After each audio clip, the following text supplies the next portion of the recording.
This is an all-time great moment on CNN. Understand that the United States plays an important role in the world. I am thrilled that the United States is trying to police the proliferation of nuclear weapons. Imagine what the world would look like if it was otherwise. And I think that to throw away our moral voice would still be the only country that has ever bombed another country with nuclear weapons. And let me ask you one question.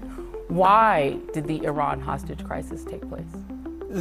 So certainly, I'm asking you why. Fundamentalist radicals took over the government who hated the West. Why did they take over the government? Why? Because they're religious jihadis who want to eliminate Western society. They hate our way of life. They hate our way of life. Or they overthrew the Shah of Iran, who we imposed on Iran because the Dulles brothers, one at the CIA and one at the State Department, decided that the oil beneath the soil of Iran belonged to BP and belonged to us. And when Mossadegh, who was the leader of Iran, the democratically elected leader of Iran, said that we would like to audit BP because we want to know if you are cheating us or paying the people of Iran based on the oil under their soil.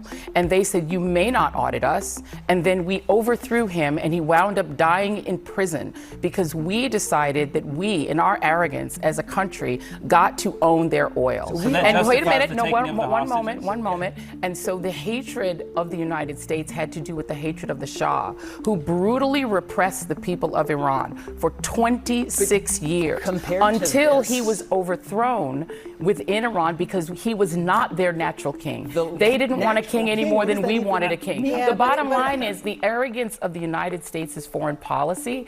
We act as if people act in a vacuum, and that nothing we do has ever led to the hatred of us in other countries. And I'm not saying that hostages should be taken, but you just said because they hate our freedoms. Well, that's BS. No, they hate the Western world.